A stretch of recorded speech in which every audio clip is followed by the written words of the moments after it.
The ironic part is, if you go back in the history when photography was young and took away jobs from painters, especially the portrait painting, they were hated. The French poet Charles Baudelaire, he said that photographers are failed and lazy painters.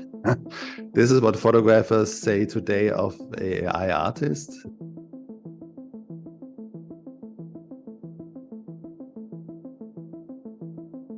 So, by any chance, would there be complementary effect for both AI and for camera to work with each other in your creation? Yes, definitely. Because you can train your own model. Yeah, I could use my archive to train my own model. You can use existing images to generate new ones. The most well-known options are blend with midjourney or image prompts. I really like image prompts. And I'm working on a series right now that is exactly combining image material that I bring into the process and the possibilities of AI image generators. I think it will flow into one at a certain time. And there is, it's a field of experimentation. There is no handbook. And this is what I love about it. There's so many things to explore. The last time I had this feeling, I started to study art. And now I have this feeling again, but I can use my 30 years of experience, and that's very exciting. So what is the major difference of these two art or image forms? As a photographer, I try to transform what is in front of the camera into something which is a symbol for the human condition, for the human mind. And with promptography, I can work purely from my imagination. So I'm freed from restrictions of matter, gear, location, models. But the two have also something in common. What they have in common is that if I have experience as a photographer or an artist, I can use this experience to make a difference, and to work more professionally with the tool. It actually becomes a tool because I'm leading, I'm directing, I'm making the decisions. If I have no idea of photography and image making, these parts of the process are done by the AI. Mm-hmm. So that means, as a person who has no experience in image making, I have been on the lower level in the past, but now AI is pushing me up, and I'm much closer to the professionals.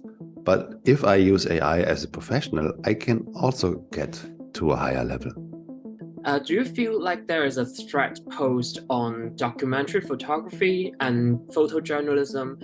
Is it possible that promptography may be damaging or may be constructive to what they are doing now? Definitely. I'm very concerned about this. I have many friends that work in photojournalism, and I also was an advisor to the German Association of Photojournalists, freelance, in drafting their position paper on AI on photography.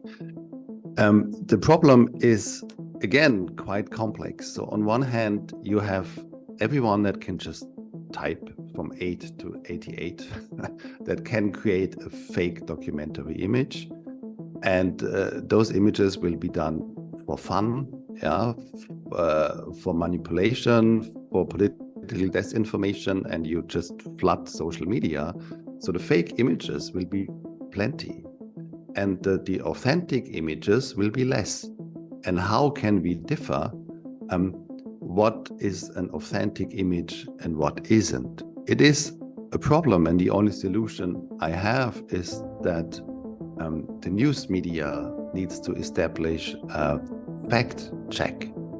I think there are some grotesque image and visuals that are meant to be generated from the big data, is it? So in some sense, is it exposing the dark side of the humanity? I think not explicitly, but it is included in the training material. If you look at Stable Diffusion, it's an unsorted collection of all that is out there in the internet. And I find this very fascinating. It's a mirror of mankind. Yeah, it's something that the psychologist Carl Gustav Jung called the collective unconscious. And I think it's great working with it. So as an artist,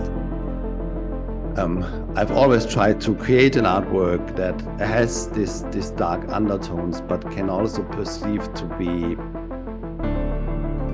funny and humorous. And if you said you look at my AI work, especially the ambiphilia, I think has something like that, where the contrasts are coming together.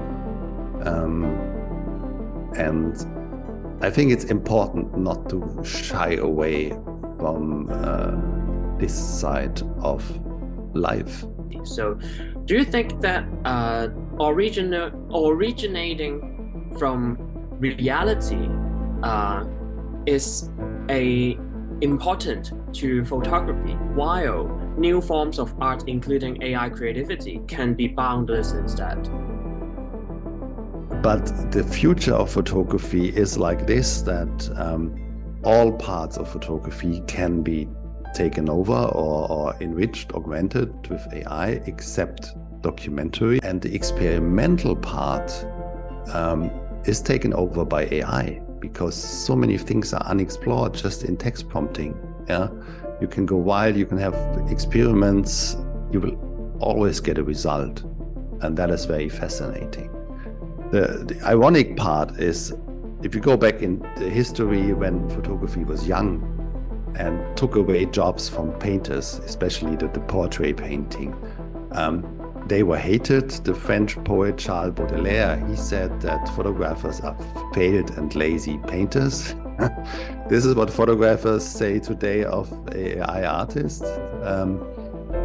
And for the history of painting, it was the best thing that could happen, because being freed of depicting reality and making portraits, the history of modern painting as we know it became possible. And the tragedy with photography today, it's just the opposite. The experimental part is in AI and the traditional part remains in photography.